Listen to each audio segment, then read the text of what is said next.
자 이제 지금 첫 시간인데요. 이제 적용 지침 애플리케이션 가이드라인입니다. 그러니까 이제 기준서를 적용하는 데 있어서의 가이드라인이겠죠.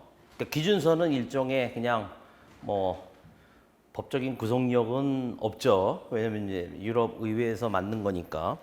유럽에 있는 나라들은 이제 좀 다가가는 게 다를 거예요. 물론 이게 그 GAAP, Generally Accepted Accounting Principle 그래서 뭐 이제 법은 아니다라고 이야기를 하지만 하여튼 기준서입니다. 그래서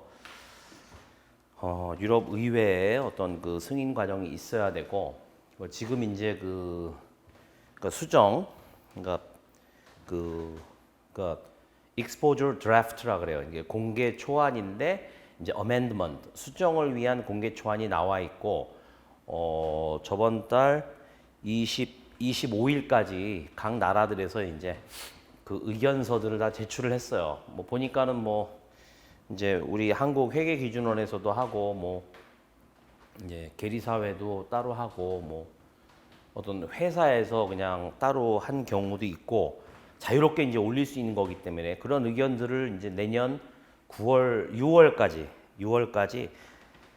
그러니까 접수는 이미 끝났고요. 그걸 가지고 이제 그 IASB 보드 스텝들이 이제 검토를 하고 할 텐데 아마 중간에 그런 것들을 그 IASB 주관 하에 저번에 이제 트랜지션 리소스 그룹처럼 다른 이름으로 해서 나라 대표들을 모아서 아마 논의를 할 수도 있고 그 뭐 이제 어떤 의견서를 또 이제 몇 번에 걸쳐서 또 다시 그 정리해가지고 이렇게 보낼 수도 있고 왜냐면 그 전에 이제 그렇게 만들었기 때문에 근데 거기에서 이제 한 내용 중에 하나가 1년을 연기하는 걸로 돼 있어요. 그리고 이제 한국에서는 거기에 대해서 이제 비교 우리 이제 재무제표가 나가게 되면 왜 그 전 보고 기간하고 항상 숫자를 compare 그죠? comparative 그런 피겨들을 넣는단 말이에요. 그런데 그 이게 비교 비교를 비교하는 부분에 대해서는 이제 좀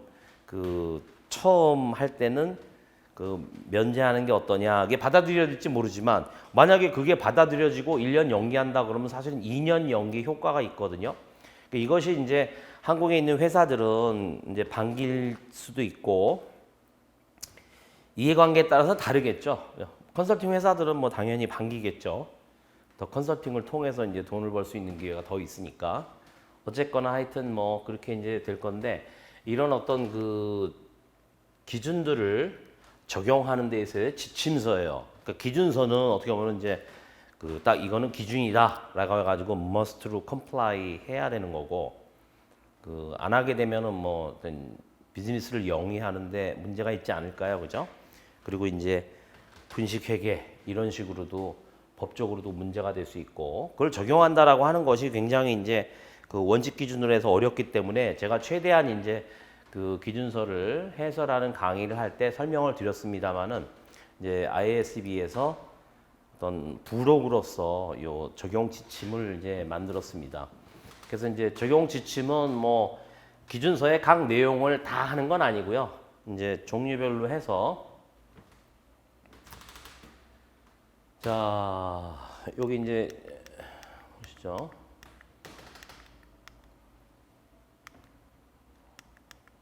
처음부터 그렇게 이제 적용 지침 해설이 되겠습니다. 그러니까 이 부록은 an integral part of IFRS 17 insurance contract. 그러니까 이제 그 IFRS 17의 이런 하나의 이제 일부분으로서 일부분이다라고 하는 얘기예요. 일부를 구성을 한다라고 보는 거예요. 그러니까 그 내가 난 기준서만 하면 돼 이렇게 생각하시면 안 되고 이 적용 지침이라고 하는 것도 그 과연 이 기준에 따랐는지 이런 것들을 판단할 수 있는 어떤 기준이 될 수 있다라고 하는 거죠. 그래서 여기에서는 guidance 어떤 지침을 다음과 같이 제공을 한다. 첫 번째는 인슈런스 컨트랙트에 대한 definition 2에서부터 이제 30까지 이제 설명이 될 거고요. 그 다음에 이제 그 보험 계약으로부터의 그 요소의 분리, 그죠? 어떤 우리 뭐 보험 계약의 본질적인 거는 뭐 인슈런스 리스크를 커버해주는 인슈런스 서비스 컴포넌트가 있는가 하면 뭐 non insurance service component가 있겠죠. 그 중에 하나가 뭐 investment component, financial component 뭐 이렇게 보통 investment component라고 하고 그다음에 이제 service component 이런 것들이 있죠. 그래서 명확하게 이제 구분이 된다라고 하면 그 IFRS 17이 아니 이제 다른 데서 다루는 거고 지금 여기서 문제가 되는 거는 인슈런스 서비스 컴포넌트하고 뗄래야 뗄 수 없는 저걸 떼면은 우리가 보험계약 부채를 측정하는데 문제가 되는 부분에 대해서는 이제 같이 매주 안에 넣는단 말이에요. 그러면서 나중에 이제 거기에 대한 어떤 그 파이낸셜 퍼포먼스에 있어서는 이제 명확하게 분리를 해내는 거죠. 그래야 이제 재무제표 사용자들이 이 회사를 그 평가할 때 이 회사는 보험 계약을 통해서 인슈런스 리스크를 인수하고 그 부분을 잘 매니지먼트하고 리스크 미티게이션을 통해서 하여튼 계약자들을 만족시키면서도 뭔가 비즈니스의 어떤 리설트로서 단기 순손익을 내는 단기 이익을 내는 그런 어떤 엔티티이기 때문에 기업이기 때문에 그 본질적인 측면을 보기 위한 거란 말이에요. 그죠? 그래서 그거에 따른 평가에 따라서 이제 어떤 시장에서 리소시스가 어떻게 이제 이 기업의 그 어떤 의사결정을 통해서 배분하게 될지 결정을 하겠죠. 그죠? 그런 부분들이 이제 주 내용이라고 생각을 하게 되면 이라고 하게 되면 이제 이런 컴포넌트들 부분을 이제 구분하는 게 있고 뭐 제일 중요한 건 아무래도 이제 measurement, general measurement approach에 대해서 이제 36에서 119까지 상당히 많은 절을 그 할애해 가지고 자세히 이제 어떤 가이던스를 주고 있는 거고요.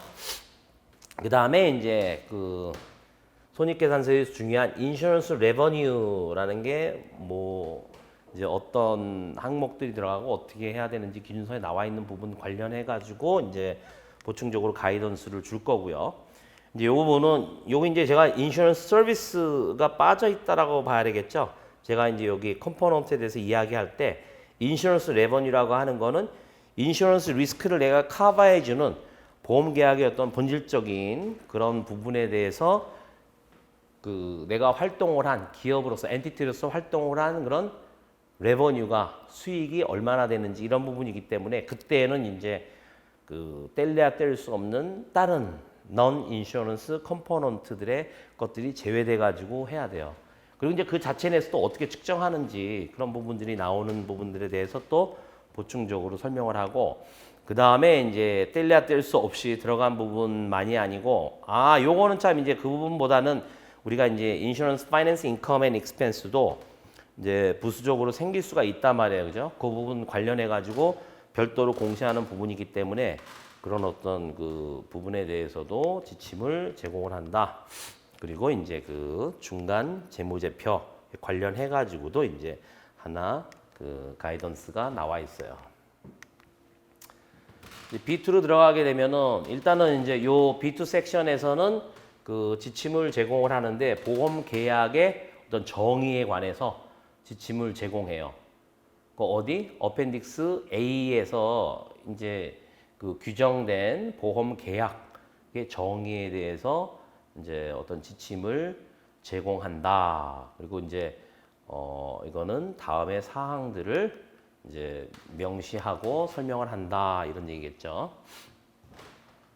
이제 보험 계약의 어떤 기본적인 definition 규정된 uncertain future event 미래의 이벤트 발생하는 거예요. 이제 인슈런스 리스크가 그 뭔가의 트리거가 돼가지고 그게 이제 발생을 하는데 그런 불확실한 미래의 어떤 이벤트 보험 사건에 대해서 이제 이야기하는 거고 B35에서 그 다음에 이제 현물 지급의 경우 그 다음에는 인슈런스 리스크하고 the other risk 인슈런스 리스크와 그 이외의 리스크 이거 사이의 어떤 차이에 대해서 거기에 대해서 일단 그 설명을 할 거고 가이던스를 제공을 할 거고 그 다음에 이제 유의한 어떤 인슈런스 리스크에는 어떤 것들이 있는가 그 다음에 이제 그 인슈런스 리스크의 수준에 있어서의 어떤 변동 이런 부분들에 대해서도 각각 이제 그 지침을 제공할 거예요. 또 하나는 인슈런스 컨트랙트의 어떤 예제들 보험 계약 예제들에 대해서 이야기를 할 겁니다. 먼저 이제 uncertain future event에 대해서 설명을 하면 불확실성. 그러니까 불확실성이라는 것 자체가 이제 리스크라 그랬죠. 뭐 리스크 어드저스먼트에도 설명을 드렸습니다만은 그냥 어떤 일정 기간이 지나서 내가 100이라고 하는 그런 캐시플로우로 가서요. 100%의 확률로. 이건 certain한 거예요. 그죠? 그런데 50% 확률로 110, 50%의 확률로 90. 이거는 바로 이거 자체가 uncertain한 거예요. 그죠? 내가 뭐를 선택할지 금액 자체가 지금 uncertain하게 나타나는 그런 특성에 대해서 이야기하는 거란 말이에요. 그죠? 그거 자체. 그러니까 uncertainty equal risk라고 볼 수 있다라고 하는 거예요. 이게 바로 본질이라고 하는 거죠. 인슈런스 컨트랙트의 uncertainty. 인슈런스 리스크는 uncertainty를 먹고 산다. 그러니까 인슈런스 컨트랙트가 by definition, by itself 존재하려고 하면 그죠? uncertainty, risk 이것이 있어야 된다라고 하는 그런 의미입니다. 따라서 최소한도 아래에 있는 사항 중에 최소한도 하나는 불확실해야 돼요. 언제? 보험 계약을 처음에 이제 인수하는 시점, 받아들이는 시점에서 다음에 하나는 불확실해야 된다라고 하는 거예요. 인슈어드 이벤트가 발생하는 확률 이거 자체가 uncertain 해야 돼요. 그러니까 제가 말씀드렸잖아요. 아까 예제로 들은 거로 한 걸음 더 나가면 100이라고 하는 확실한 어떤 그 페이오프가 있는 certain한 이벤트예요. 그냥 무조건 100을 받게 돼 있어요. 근데 왜 0.5의 확률로 110을 받고 0.5의 확률로 90을 받는다라고 했을 때 0.5라고 제가 정해서 그렇지 0.5라고 하는 이 부분 자체가 사실은 우리가 estimate 해야 되는 probability인 거죠. 그죠? 그래서 실제 이제 그런 insured 이벤트가 발생을 해서 어떤 우리가 financial loss가 난 거를 커버해 주는 건데 어쨌거나 그 이벤트가 발생하는 확률. 그죠? 아까 예제는 그냥 금액인데 아니 그 금액이 발생하는 확률이 0.5 뭐 이렇게 이해를 해도 되지만 어쨌거나 그렇게 불확실한 그런 인슈어드 이벤트가 발생하는 확률 이 부분이 uncertain 해야 돼요. 몰라야 돼요. 우리가 추정을 해야 돼요. 또 하나는 뭐냐? 언제 과연 인슈어드 이벤트가 발생할 건지라는 거예요. 그죠? 위에 거는 그냥 확률을 얘기하는 거고 주어진 내가 매저하는 타임 피리어드 안에서도 언제 발생하느냐 이거 자체가 알파 17에서는 중요하단 말이에요. 타이밍. 자꾸 이제 실무하시는 분들이 까먹는데 그러니까 내가 그냥 금액을 추정해가지고 그냥 한꺼번에 몰아서 해야 되면 안 되고 언제 발생을 해야 되느냐라고 하는 것이 굉장히 중요한 거예요. 그죠? 타임 밸류 오브 더 머니를 또 매저해야 되기 때문에 그 다음에 또 하나는 기업이 얼마가 필요하느냐 이거예요. 인슈어드 이벤트가 어컬했을 때 인슈런스 컨트랙트는 뭐예요? 이런 인슈어드 이벤트가 어컬하는 경우에 이제 이 보험 계약자, 피보험자한테 financially adverse하게 영향이 있으면 그 부분을 컴펜세이트 해주는 거기 때문에 과연 얼마의 금액이 그래서 어떻게 보면은 얘는 이제 언제 발생하느냐라고 하는 부분이고 얘는 보험 사고가 발생하는 확률이니까 그죠? 이거는 하나의 이제 그 frequency 빈도라는 의미로 실무적으로 해석할 수 있고 얘는 그랬을 때 과연 그 얼마가 지급될 것인가 그죠? 그 obligation 아니에요 그죠? liable to pay 그래서 liability인데 그렇게 할 건가 하니까 이거는 신도 severity 그 frequency severity 이거는 frequency가 그러니까 그 빈도인데 언제 발생하느냐가 time value of the money를 측정해야 되기 때문에 굉장히 중요하다 이거죠. building block 2 그래서 이 세 가지가 아주 그 보험 계약에 있어서 uncertain한 굉장히 중요한 내용이에요. 그래서 제가 이제 말씀드린 건 실무적으로 어떻게 돼요? 이런 부분들이 다 uncertain한데 uncertainty를 quantitatively 매줘야 된단 말이에요. 그죠? 그래서 이제 시뮬레이션이 필요한 거고 여기 이제 기준서에서는 우리가 앞에서 표현할 때 시나리오를 제너레이트 한다 그러죠. generate the scenario 그렇게 많이 써요. 그래서 뭐 실무적으로는 이제 stochastic simulation 뭐 이런 식으로 많이 쓰는데 stochastic model. 근데 이제 기준서에서는 아주 우아하게 공식적인 용어로 generate the scenario.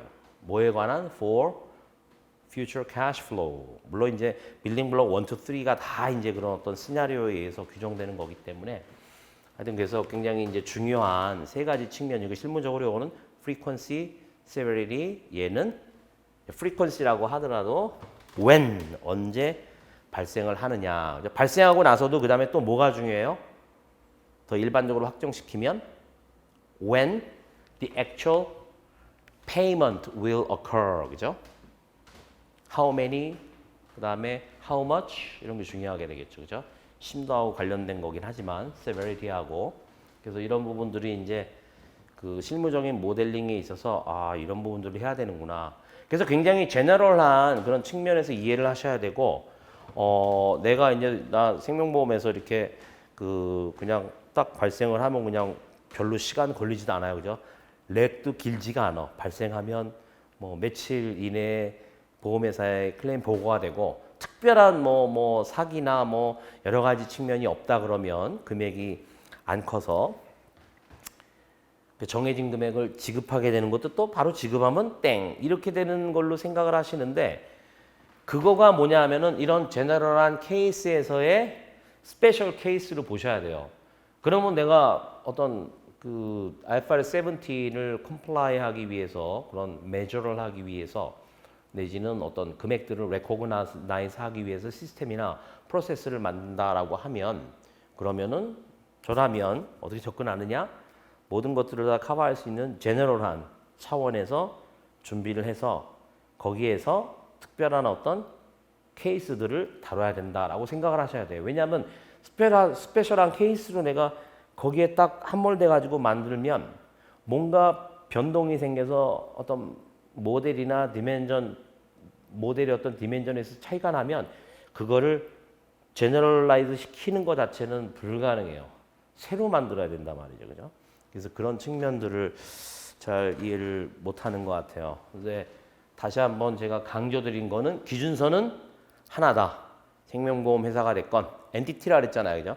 생명보험 회사가 됐건 손해보험 회사가 됐건 건강보험 회사가 됐건 외국은 따로 있으니까 여행보험 회사가 됐건 어느 단종 보험 회사가 됐건 재보험 회사건 제재보험 회사건 회사들에 다 적용되는 거예요. 뭐에 대해서 issued policy에 대해서 그다음에 reinsurance contract it holds 그죠? 보통 held라고 얘기하는 그 보유 재보험 계약에 대해서도 동일하게 적용되는 거예요. 물론 그 안에 이제 별도의 그 조항으로 해서 약간 다르게 기준서에서 설명을 하지만 그죠?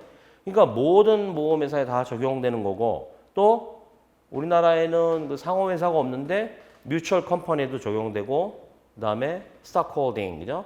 컴퍼니에도 적용되고 공제에도 적용되는 거고 그냥 뭐냐 인슈런스 컨트랙트 여기서 얘기하는 uncertainty를 포함한 인슈런스 컨트랙트를 뭐 비즈니스 영역이건 아니면은 이제 같이 있는 조합원들의 이해를 도울 목적으로 그런 차원에서 하는 거건 인슈런스 컨트랙트를 발행하는 측면에서는 다 해야 된다 이거죠. 물론 이제 다른 게 이거의 주목적은 이제 리스티드 컴퍼니 상장 회사긴 하지만 그 뮤추얼 컴퍼니 같은 경우도 계약자들이 일단 알아야 될 거 아니에요. 재무제표를 제대로 봐야 내가 지금 지분을 가지고 있는 보험계약을 가지고 있는 사람으로서 이 제대로 되고 있는지를 알 수 있을 거고 공제 같은 경우도 나의 이해관계를 돕기 위해서인데 이거 어떻게 이게 운영되는지 되다가 갑자기 망할 수 있는 거 아니에요, 그죠? 그 어느 정도 거기에 돈이 들어가고 지급되고 왔다 갔다 하는 어떤 엔티티로서의 활동을 하기 때문에 근데 그런 측면에서도 보조적으로 이제 그 이해 당사자들 우리가 여기서 얘기하는 건 이제 users of financial statement의 그런 이제 종류별로 들어가요. 그래서 용어를 엔티티라고 쓴 거고 기준서는 하나예요, 그죠? 그래서 이 안에 있는 이런 내용들을 나는 생보에 있으니까 생보 것만 볼 거야 이렇게 생각하면 안 되고 기준서의 내용에 내가 잘 이해가 안 되는 거는 좀 뭔가 좀 더 찾아보고 연구하고 안 되면 뭐 제가 하는 교육을 좀 들으면서 일반적인 방법으로 일반적인 차원에서 이거를 이해하셔야 돼요. 이제 그렇게 컨버지 해나가는 거죠. 그래서 지금 보시면은 그 소셜 액츄리는 사실 라이프나 뭐 이제 라이프 쪽의 그룹 인슈런스나 아니면 헬스 인슈런스 이런 쪽으로 이제 그 안에서 감당을 하는데 안에 제너럴 인슈런스 그게 이제 우리가 얘기하는 손해보험 이거를 이제 제너럴 인슈런스라고 표현해요.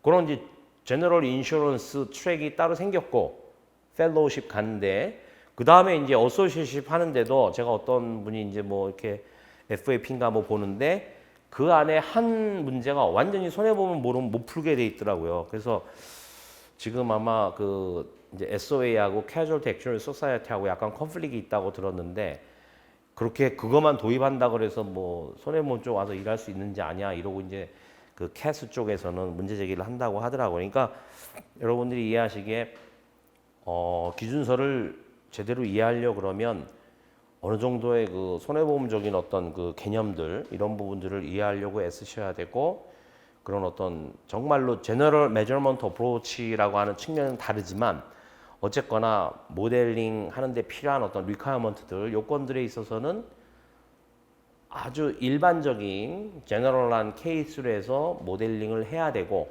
그 안에서 이제 어떤 스페셜 케이스로 해가지고 모델을 그 단순하는 거죠. 스페셜 케이스로 그렇게 접근을 해야 이 프로젝트가 성공을 하고 필요 이상의 부차적인 비용들이 많이 안 들어간다. 여러분들의 어떤 널리지나 이런 부분들이 이제 앞으로는 이런 시스템을 운영하는 데 있어서 그런 것들이 요구되기 때문에 잘 이해하셔야 돼요. 그래서 일반적으로 이렇게 풀어놓은 거예요. 그죠? 그러니까 뭐 사실 생보에서는 이런 부분이 없죠. 얼마나 갈까? 뭐 페이스 어마운트가 정해져 있는데 뭐 얼마나 갈지 뭐 걱정할 게 뭐 있어요. 그리고 분할납도 아니에요. 그죠? 파셜 페이먼트도 아니에요. 뭐 실손보험 같은 경우도 뭐 금액 자체가 뭐 딱 정해져 있지 않는 어떤 언서튼티이기 때문에 그렇지만은 하여간에 이 금액 자체의 세베리티가 정해져 있는 어떤 스페셜 케이스로서 이해를 하셔야 돼요. 뭐 건강보험에서도 보험 금액이 정해져 있는 이런 부분들은 그 타이밍 이거 하나도 이제 더 들어가잖아요. 그죠? 그러니까 뭐 재보험회사에서는 워낙 이제 이벤트가 크니까 몇 날, 며칠, 몇 시에 그 캐타스트로픽 로스가 발생했는지까지도 나오더라고요. 제가 이제 그 캐나다에서 일하면서 한 재보험 회사 그 시뮬레이션 툴을 봤는데 그것까지 자기네들은 그 결정한다고 아주 모델이 너무 좋다 그러더라고. 근데 내 생각하기에 그건 재보험에서 필요한 거지. 저기 PNC 회사에서는 뭐 시간까지는 필요 없는 거지. 시간까지는. 적어도 우리가 정해져 있는 최소 단위, 뭐 월 단위, 뭐 나중에는 뭐 그렇게까지 할 수는 있을 텐데 뭐 타이밍을 그렇게까지는 지금은 이제 필요가 없죠. 나중에 뭐 이제 엄청나게 이제 시스템들이 발달하고 AI가 들어오게 되면 그렇게 될지 모르겠지만 어쨌거나 이거 하나 가지고 이제 너무 많이 설명을 드렸는데 또 뭐 이런 것들이 또 이제 여러분들이 이해하는데 도움이 되도록 하는 거니까 너무 귀찮아지 마시고 그리고 일부 보험 계약에 있어서는 그 인슈어드 이벤트라고 하는 거는 그 발견이에요. Discovery of a loss예요. 그러니까 보험 계약 기간 동안에 로스에 대한 하나의 발견이에요. Discovery. 그래서 이렇게 이제 보험 계약에 대해서는 어떤 일부 계약에 대해서는 인슈어드 이벤트 자체가 바로 로스의 발견이다. 무슨 얘기냐면은 원래는 인슈어드 이벤트라고 하는 거는 로스를 야기하는 뭔가의 occurrence죠. 그죠? 근데 이거는 발견이에요. 어떤 계약에 대해서는 자세히 설명드릴게요. 뭐뭐 하더라도 even if that loss 그 손해가 어떤 이벤트에 의해서 파생돼요. 근데 그 이벤트는 뭐냐? 계약이 들어오기 이전에, 그죠? 계약을 내가 받기 전에 발생한 이벤트로부터 파생하는 손실액이에요. 그게 있다고 하더라도 어쨌거나 로스의 발견이 인슈어드 이벤트인 경우도 있다. 그리고 또 다른 일부 계약은 근데 또 다른 계약에 있어서는 인슈어드 이벤트는 이벤트인데 발생하는 거예요. 그죠? 아까 제가 설명드렸어요. 발생하는 거예요. 보험 계약 기간 이내에 발생하는 거예요. even if 어떤 경우라도 그 resulting loss, 그죠? 인슈어드 이벤트가 발생해가지고 resulting loss가 지급해야 되는 손해액 자체가 컨트랙트 텀 이후에, 그죠? 지난 컨트랙트 계약 기간이 지난 이후에 금액이 발견된다라고 하는 의미로서 이게 이제 그 제가 말씀드렸다시피 그 페이스 어마운트가 정해진 생보에서 잘 이해하지 못하는 건데 잘 보세요. 손해보험을 했다고 하더라도 우리나라에서 잘 이해하지 못하는 게 계약이 처음에 인셉션이라고 하는 거는 받아들이기 전에 발생한 이벤트로부터 파생되는 손해액이라고 하더라도 그 손해액이 있다라고 로스, 손실이 있다라고 하는 거를 발견하는 게 인슈어드 이벤트 경우다. 이거를 이제 보통 영어로 표현하면 claims made policy라 그래요. 그래서 예를 들면 이런 거예요. 가장 좋은 예가 제가 이제 아는 친구가 뭐 친척이 미국으로 유학 가서 하여튼 의사를 하셨어요. 그런데 흑인 환자가 왔는데 뭐 주사를 놔가지고 이게 이제 큰 어떤 부작용이 나가지고 막 응급실에 실려가고 뭐 난리가 났어요. 그러면은 그 환자는 나는 뭐 그것까지 내가 뭐 적극적으로 얘기해야 되냐, 뭐 나는 질문을 안 받았기 때문에 얘기를 안 했다. 어떻게 되겠어요? 소송을 했겠죠. 그것도 금액을 어마어마하게. 그러니까 미국은 이제 그 실제 어떤 뭐 내가 쓴 비용 이거라기보다는 상당히 pain and suffering 이런 부분에 대한 추가적인 금액 많아요, 그죠? 뭐 맥도날드에서 이렇게 먹었을 때 뭐 이게 상하고 뭐 벌레가 나왔는데 뭐 수백억의 소송이 걸렸다 그런 얘기 많이 들으셨잖아요. 그거는 그거 자체를 인해서 병원 가서 뭐 치료받고 이런 게 아니고 이걸 통해서 이 사람이 어떤 그 심리적으로 생기는 pain and suffering 그리고 그 이후에 어떤 음식에 대한 뭐 두려움 이런 것까지 다 해가지고 해줘요, 그죠? 참 웃기는 선진국이죠. 근데 이제 우리나라도 점점 그렇게 갈 수가 있어요. 그럼. 근데 anyway 그렇게 해가지고 이제 됐는데 거의 뭐 재산을 다 이제 날렸죠. 왜냐하면 보험 계약에서 해주는 거 하고도 그 다음에 이제 넘었는데 anyway 그런 부분 말고 예를 들어서 이런 거예요, 그죠? 의사를 하다가 혹시 실수했는데 그게 나중에 발견될 수 있어요. 그래서 그걸 뭐라 그러냐면은 그 claims made policy를 사고 그다음 은퇴를 해야 돼요. 왜냐하면 자기가 일을 하는 기간 동안에 뭔가 하여튼 잘못해가지고 뭐 환자가 문제가 생겼는데 나중에 은퇴하고 난 다음에 수할 수 있단 말이에요, 그죠? 그런 경우가 뭐냐? 실제 커버해주는 사고 자체는 그 이전에 뭐 있을 수가 있어요. 근데 내가 이 은퇴하면서 claims made policy를 샀다라고 하면 이 인셉션 이전에 이벤트가 발생을 하고 이 사람이 나중에 수를 해야 되는 거예요. 그러니까 이 수를 해서 내가 지금 이런 손해액을 배상해 줘야 되는 게 생긴다라고 하는 게 claims made policy를 사고 난 다음에 그 이후에 있어야 되는 거예요. 그래서 claims made policy 같은 경우는 그런 어떤 professional liability라고 하는 뭐 전문가 배상 책임 이런 데에서도 있어요. 그리고 이제 일부 다른 쪽에도 있는데 이런 부분들은 그 우리가 보통 얘기할 때 그 보험 계약의 트리거 포인트가 사고의 이벤트의 occurrence가 아니고 리포팅이에요. 그래서 이런 손해가 발생했다라고 리포팅을 하게 되면 그게 트리거가 되는 계약을 이야기하는 거예요. 그리고 이제 두 번째 특징은 뭐냐? 이거는 보험 계약이 일단은 그죠? 여기 얘기하는 게 일단 발생을 해야 돼요. 그죠? 보험 계약 기간 이내에 발생을 해야 돼요. 발생했는데 뭐 우리 자동차 일반 보험 1년짜리잖아요. 그죠? 근데 발생했는데 그 금액 resulting loss 그죠? 그 insured 이벤트가 발생함으로써 결과적으로 지급해야 되는 loss는 보험 계약 기간이 지나고 난 다음에도 한참 있다가 밝혀지게 되겠죠. 그래서 그거를 보통 우리 실무적으로 어떻게 얘기하냐면 ultimate loss라 그래요. 그래서 그게 외국은 10년 이상 걸리는 것도 많기 때문에 기준서 제가 설명할 때 10년 넘어가는 것까지 할 필요는 없다. 공시를 claims development를 그렇게 이제 설명을 드렸는데 하여튼 여기서는 뭐 7, 8년이 걸린다. 보험 계약은 이미 뭐 그죠? 이미 발생했으니까 남아있는 기간이 뭐 한 7, 8개월 뭐 1년도 안 남아있는데 그거는 계약이 일단 끝나잖아요. 그죠? 컨트랙트 바운더리는 거기까지예요. 그죠? 거기까지라고요.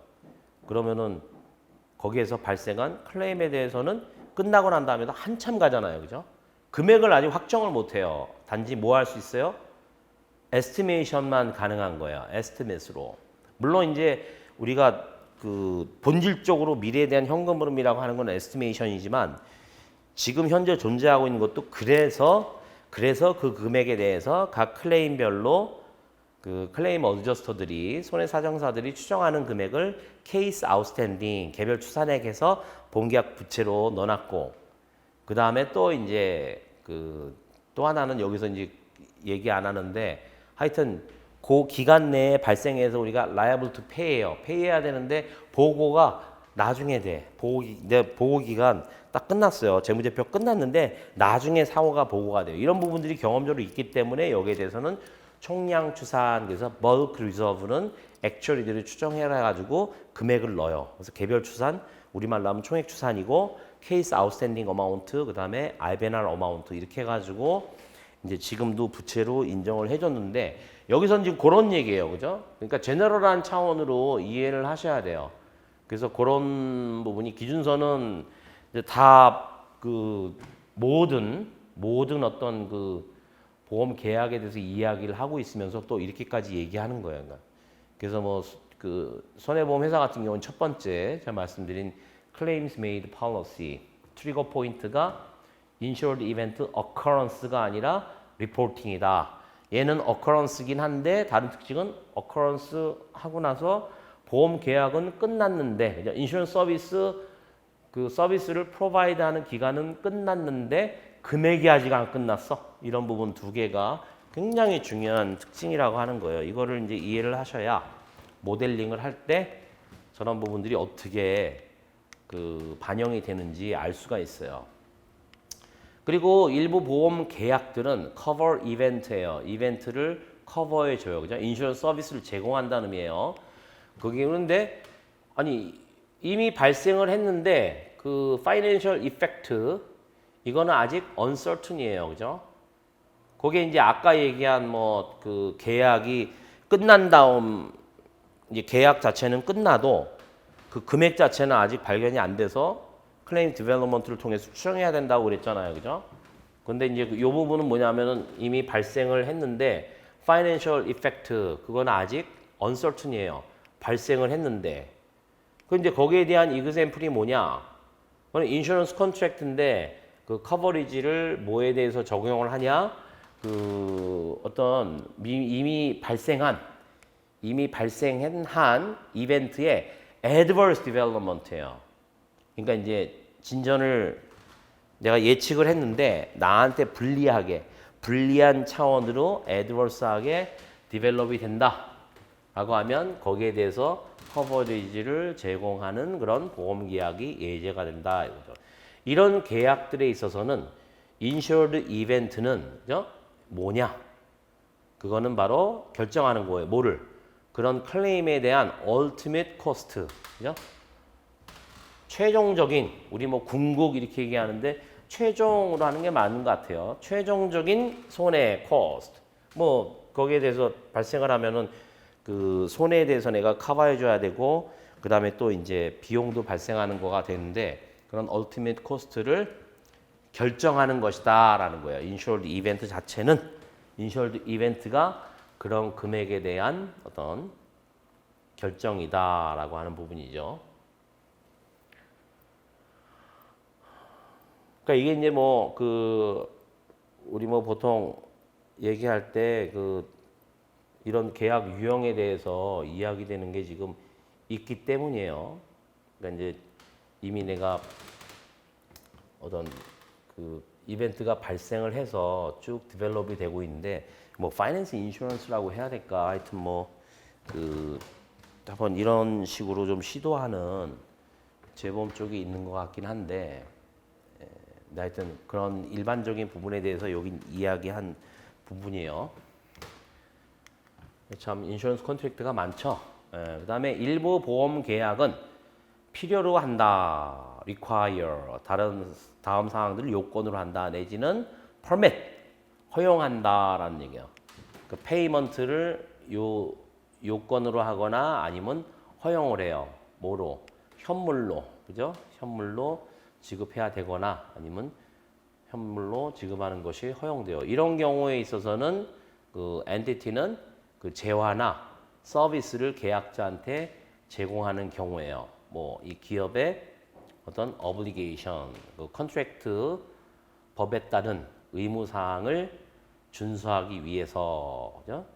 그리고 이제 요 인슈어드 이벤트가 터지는 경우에 계약자한테 보상을 하기 위한 그런 기업의 어떤 그 의무 사항을 그런 달성하기 위한 그런 측면이 있다라고 하는 거예요. 그리고 이제 또 하나 예제는 뭐냐? 엔티티가 만약에 그 계약자가 뭔가 그 도난을 당했어요. 그죠? stolen article. 이 stolen article 뭐 도난당한 그런 물품을 다시 대체해 주거나, 그죠? 그러니까 이거를 이제 보험계약자한테 reimbursing은 뭐냐면은 reimburse 해준다는 거는 일단 그거를 사세요. 그죠? 잃어버린 거하고 동일한 가격을 사줘가지고 이렇게 그 나중에 돈으로 일반적인 경우에요. 뭐 예를 들어서 뭐 집이 자동차가 도난당했어요. 아니면 집이 뭐 집에서 누가 뭘 훔쳐갔어요. 내지는 집이 화재에 의해서 소실돼 가지고 뭐 이제 그런 경우에는 이제 스톨런 아이클이라고 할 수 있나? 아, 여기 스토리니까 그렇게 해야 되겠네. 이거는 이제 훔치는 경우니까. 근데 어쨌거나 그런 때는 먼저 사세요. 그럼 내가 페이 해줄게요. 이게 reimburse 한다 그래요. 먼저 pay first and I'm gonna compensate it. 그게 reimburse 개념인데 그게 아니고 그거를 직접 대체해줘요. 이런 경우 서비스를 제공하는 거죠. 그죠? 그 손해에 따른 금액에 대해서 일단 당신이 지급하고 나서 내가 보상해 주는 게 아니고 이 도난 당한 이 그 물품을 그 대체해 줘요. 이런 경우는 서비스도 제공하는 거가 되니까. 그죠? 그다음에 또 다른 example은 뭐냐? 엔티티가 만약에 자체적으로 병원, 그죠? hospital, 그다음에 medical staff 아니면은 의료진을 보유하고 있어요. 그래가지고 의료 서비스를 제공을 해요. 인슈런스 컨트랙트에 필요한 이런 경우는 뭐 리임버스 하는 게 아니고, 그죠? 그 인뎀니파이 하는 게 아니고, 지금 리임버스하고 인뎀니파이 약간 다른데, 하여튼 그거는 뭐 단어적인 차이인 거고, 이거는 직접적으로 어떻게 보면 서비스를 제공하는 거가 되겠죠, 그죠? 그런 부분이 이제 payments in kind에 들어간다 그런 얘기예요. 그리고 이제 또 계속되는 게 이런 계약들은 보험 계약이다. 뭐뭐 하더라도, 그죠? 클레임. 그러니까 물품으로 클레임이 최종 종결된다고 하더라도 이것도 보험 계약이다. 그죠? 그 다음에 또 하나는 이제 고정된 그 비용을 받는 서비스 계약. 그죠? 그 fixed fee service contracts that meet the conditions specified in paragraph 8. 그러니까 이제 기준서의 A 안에 규정되어 있는 조건을 만족하는 고정된 그런 비용의 그런 서비스 제공하는 계약 그런 경우도 인슈런스 컨트랙트다. 그러나 그 패러그래프 8을 적용함으로써 기업은 선택할 수 있어요. 뭐를 이것들을 해결을 한단 말이에요. 이런 케이스로 생긴 것들을 해결을 해요. 뭐를 적용해요? IFRS 17이나 아니면 IFRS 15 Revenue from Contracts with Customers 이거와 내지는 IFRS 17 그 뭐를 적용할지 17을 적용할지 IFRS 15을 적용을 할지 그거를 적용함으로써 이런 부분들을 take care해요. 그죠? 그렇게 할지 선택할 수 있다. 그거 뭐 공시해야 되겠죠. 그죠? 그리고 이제 인슈런스 컨트랙트에 대한 정의는 다음 사항들을 필요로 해요. 그러니까 이제 one party, 그러니까 계약은 항상 two party가 있는 거예요, 그죠? one party가 예를 들어서 entity가, 그죠? entity는 그 아주 유의한 인슈런스 리스크를 받아들이는 거예요. 뭐로부터? another party, 그죠? 그러니까 지금 보험 회사인 엔티티가 있고 계약자는 여러 명 있잖아요. 그러니까 another party, 다른 어떤 파티들로부터 어떤 significant한 유의한 보험 위험을 인수하는 거예요. accept하는 거예요. 그죠?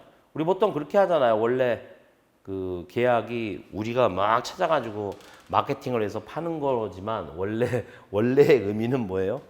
그러니까 저기 보험 계약자가 뭐 인슈어드까지 있겠죠. 하여튼 다른 경우는 어플라이를 하면 우리가 억셉트를 하는 거란 말이죠. 그런 의미로 이해를 하시면 될 것 같아요. 그러니까 IFRS 17은 정의를 해요. 인슈런스 리스크를 뭐라고 정의하느냐? 리스크라고 정의를 해요. 뭐 이런 게 아니고 파이낸셜 리스크가 아니고 그리고 이제 이 인슈런스 리스크를 리스크라고 정의하는 건 뭐냐? transferred from holder of a contract to the issuer. 그죠? 그러니까 이제 그 holder of the contract라고 하는 거는 이제 보험 계약자가 될 거거든요. 보험 계약자로부터 issuer. 그죠? 보험회사 entity. 요 entity로 계약이 그러니까 이제 계약 여기로부터 이전되는 그런 리스크를 인슈런스 리스크라고 디파인한다. 여기 뭐 인슈런스 리스크라고 해놓고 리스크 이러니까 여기까지 이제 따로 설명을 한 건데 그렇게 이제 설명을 하는 거죠. 리스크 트랜스퍼 그죠? 그러니까 계약을 발행한 사람으로부터 그죠? 아니 계약을 보유하고 있는 사람으로부터 발행자에게로 이전된 리스크 이거를 인슈런스 리스크라고 한다. 파이낸셜 리스크는 이거라기보다는 그런 얘기예요, 그죠? 그러니까 조금 그냥 아주 형식적인 어떤 데피니션이라고 봐야 되는데 우리 뭐 보통 배울 때 페릴 이렇게 뭐 리스크라고 하는 거는 되게 financially 그러니까 financially adversely affect를 해야 돼요. 이제 그 policy holder한테 인슈얼드한테 policy holder, 인슈얼드가 같을 수도 있고 다를 수도 있지만 뭐 그런 차원인데 이건 되게 이제 형식적인 의미로 그걸 강조하는 거예요. 그러니까 인슈런스 리스크라는 게 뭐냐? 계약을 보유하고 있는 policy holder로부터 그거를 발행하는 엔티티 보험회사로 이전된 리스크를 인슈런스 리스크라고 한다. 계약은 that exposes the issuer, 그죠? 보험 계약을 발행한 사람을 expose 시킨다는 거예요, 그죠? 뭐로? financial risk로, 그죠?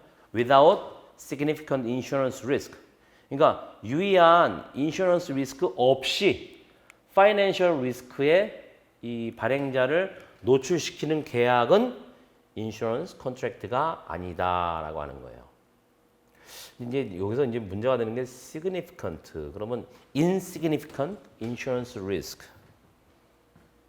우리가 유니버설 베리어블 유니버설 그거를 하고 있을 때 거기에 인슈런스 리스크가 과연 significant 하냐?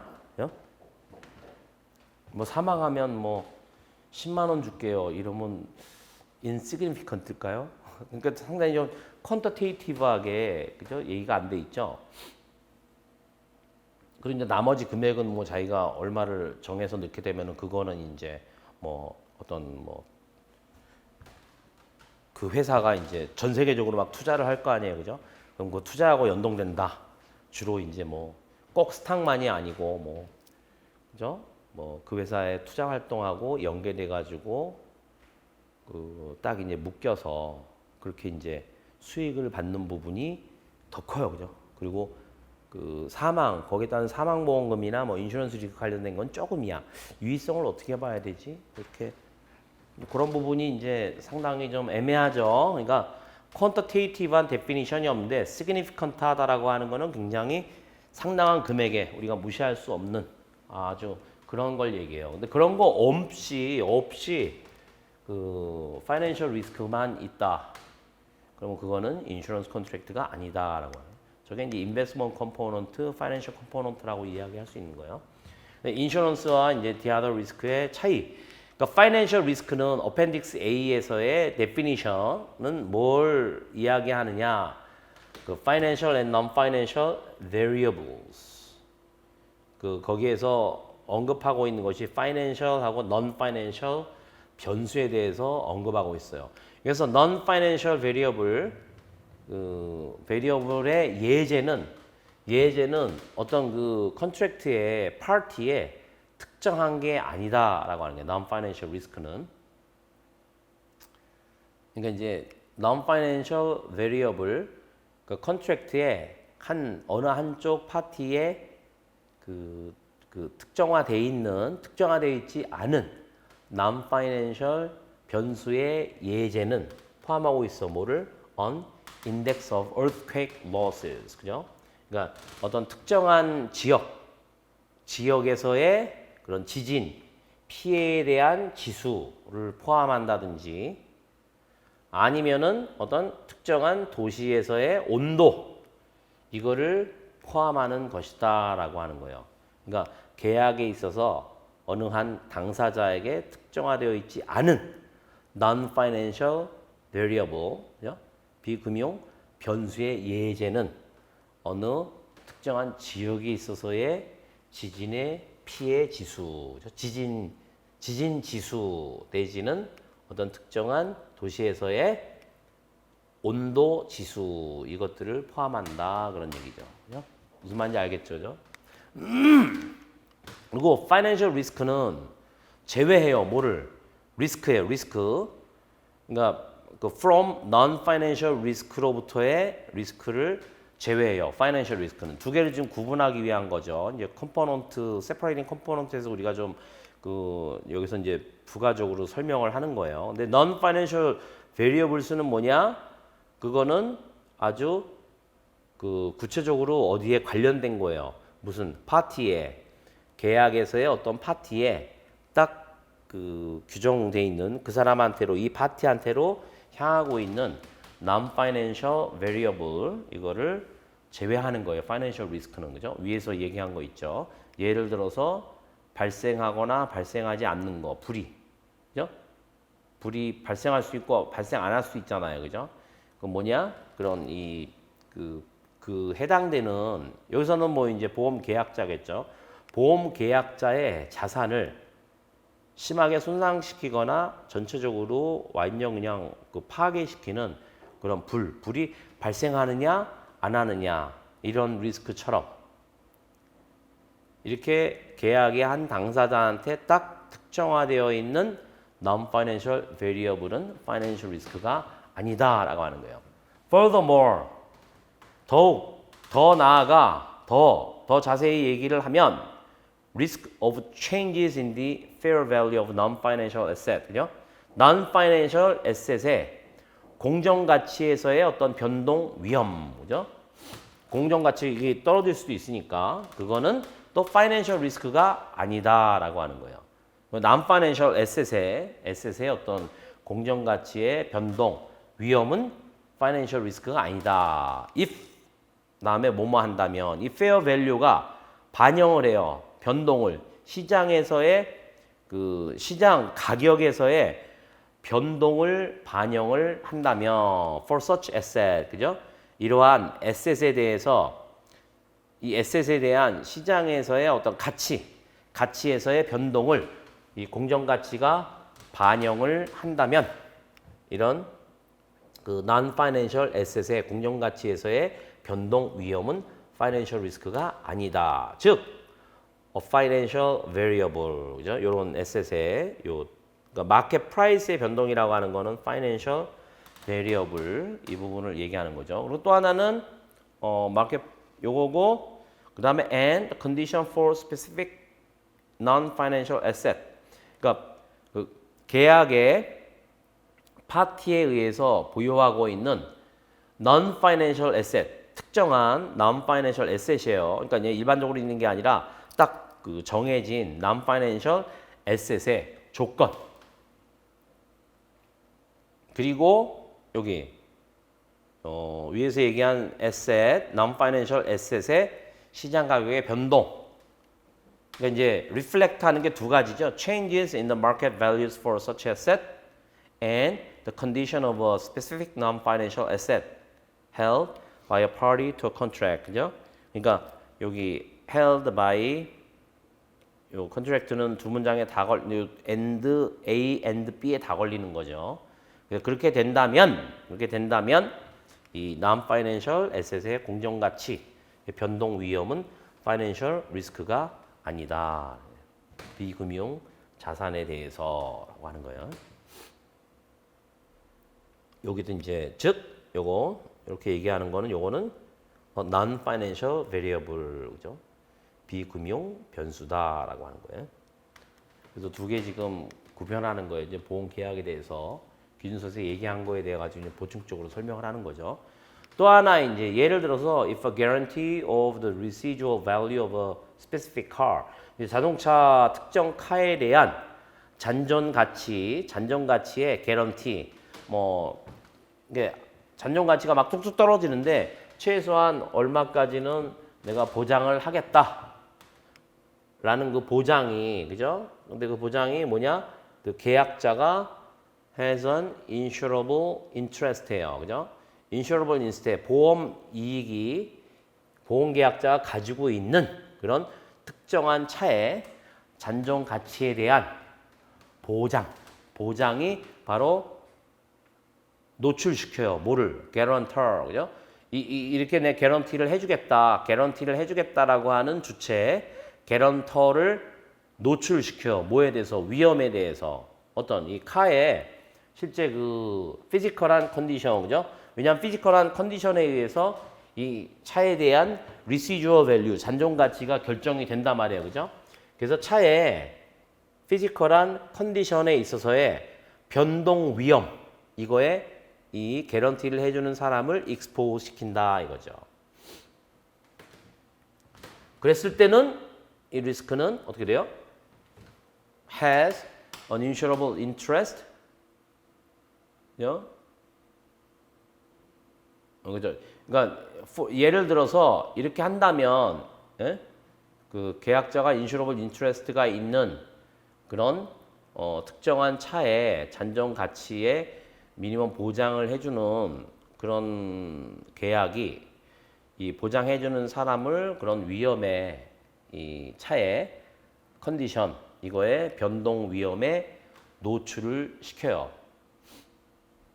그랬을 때 that the risk, 이건 리스크는 인슈런스 리스크고 파이낸셜 리스크가 아니다라고 하는 거죠. 그러니까 이제 요 문장에서 보시면은 쭉 이제 파이낸셜 리스크 나오고 뭐 나오고 하는데 문장 구조가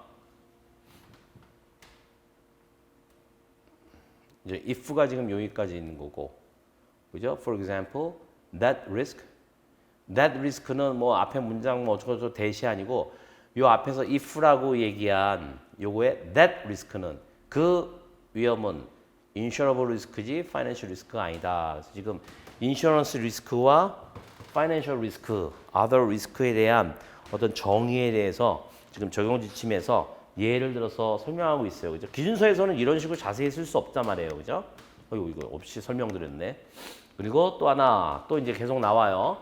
일부 보험 계약은 그 보험 계약을 이슈한 발행자를 위험에 노출시켜요. 뭐로? 파이낸셜 리스크에 노출시켜요. 뭐에? 아주 유의한 인슈런스 리스크와 더불어 파이낸셜 리스크에 노출을 시켜요. 예를 들어서 그 라이프 인슈런스 컨트랙트 많은 그 생명보험 계약들은 보험 계약자한테 이 수익의 미니멈 최저 이율, 최저 수익률을 보장을 해줘요. 그거는 뭐냐? 파이낸셜 리스크를 만드는 거예요, 그죠? 그리고 동시에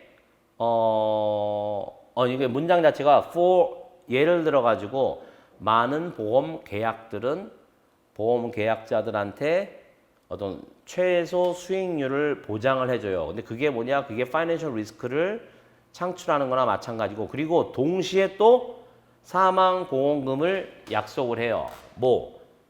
그 사망보험금이 아주 유의하게 significantly exceed the policyholder's account balance, 그죠? 전체적인 어떤 이 보험 계약의 어카운트 밸런스를 아주 심하게 넘는 그런 그 사망보험금을 보장을 하게 돼요. 근데 그거는 여기서는 creating financial risk인데 뒤에 이거는 creating insurance risk를 만든단 말이에요.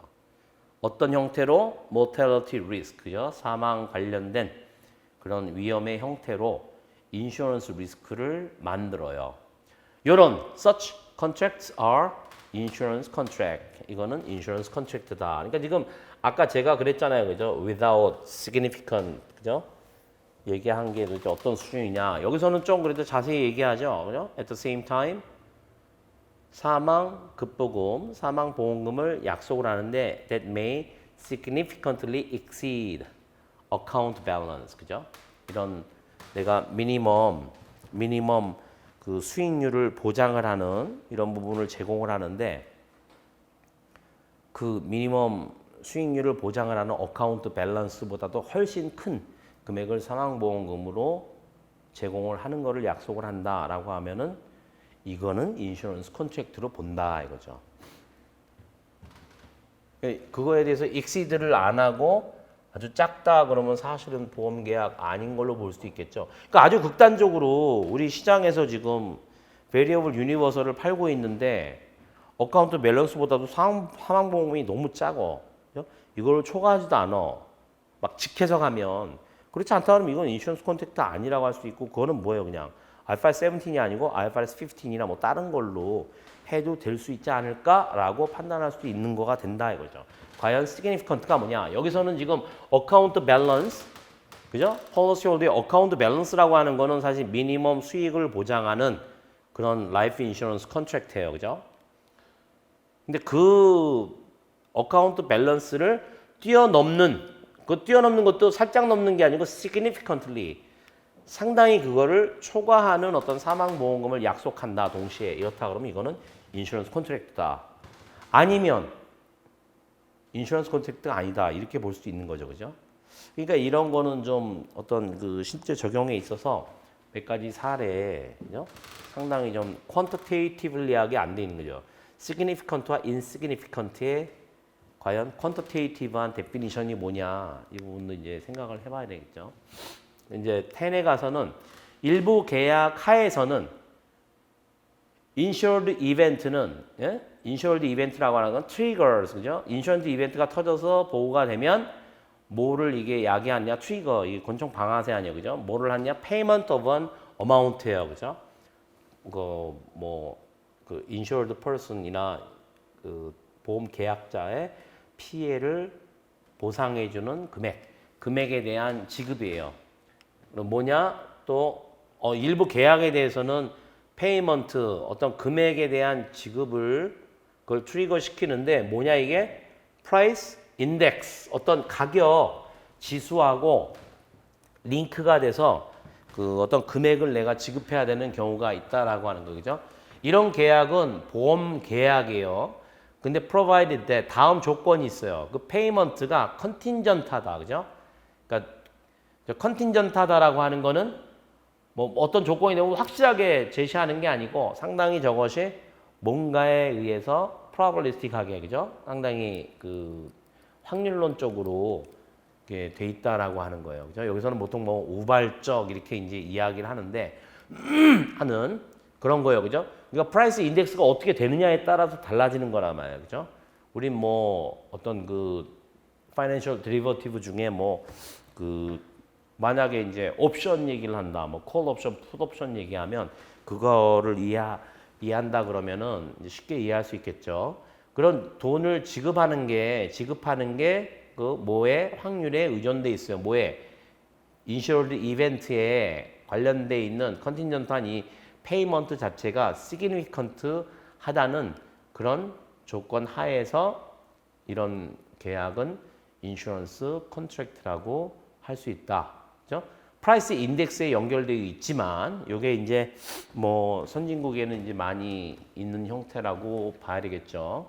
그러니까 이제 한참 된 얘기지만 뭐 보통 보면은 유닛 링크드 프로덕트 이런 것들이 있는데 그래서 유럽에서는 이런 형태가 많아가지고 기준서에 이제 상당히 그런 부분들이 많이 있어요 내용이. 예를 들어가지고 라이프 컨틴전트 어뉴어티예요. 라이프 컨틴전트 어뉴어티예요. 그러니까 확정되지 않고 하여튼 확률론적으로 쭉 지급하는 연금이에요. 뭐에 링크돼 있느냐? Cost of Living Index, 그죠?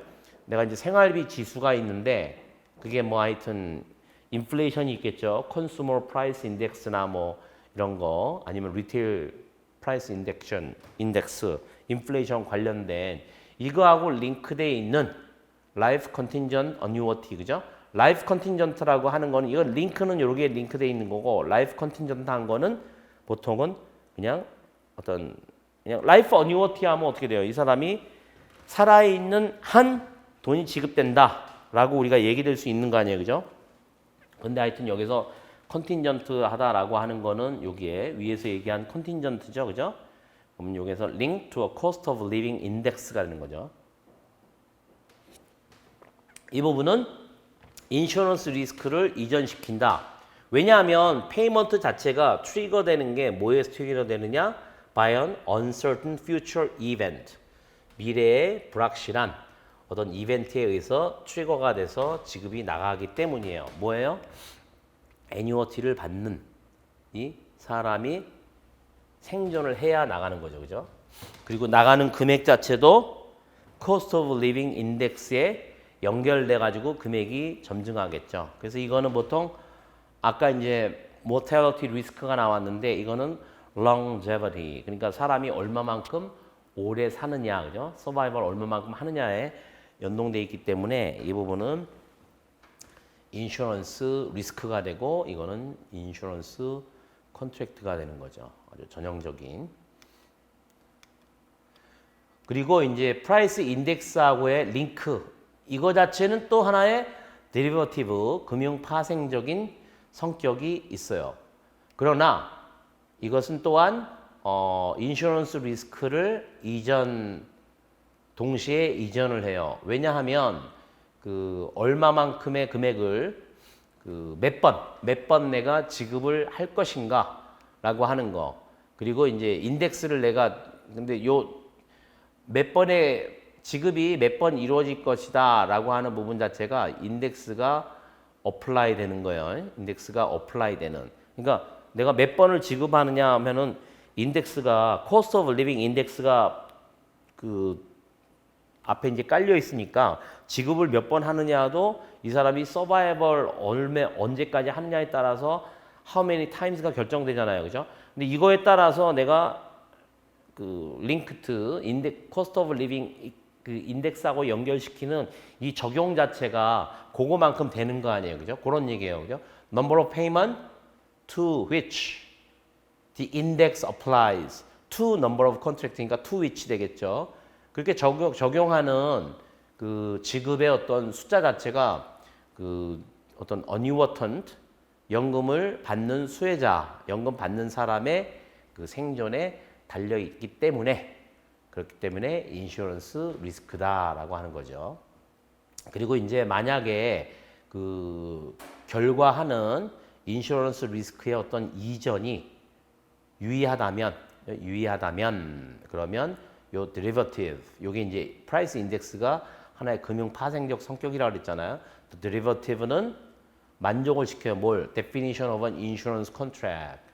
그러니까 보험 계약의 기본적인 정의에 부합되는 거죠. 이렇게 이제 프라이스 인덱스 한다는 부분이 이제 그런 경우에 이 그 호스트 컨트랙트에서 이거는 분리돼서는 안 되고 같이 묶어서 인슈런스 컨트랙트로 같이 측정을 한다.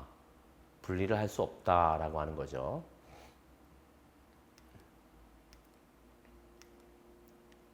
자, 그다음에 이제 또 인슈런스 리스크라고 하는 거는 리스크인데 엔티티가 억셉트한다. 앞에 나왔죠. 보험 계약자로부터 위험을 받아들이는 거예요. 이게 어떤 의미냐? 그 엔티티는 받아들여야 된다. 수용을 해야 된다. 계약자로부터 뭐를 리스크를. 근데 그 리스크는 뭐냐?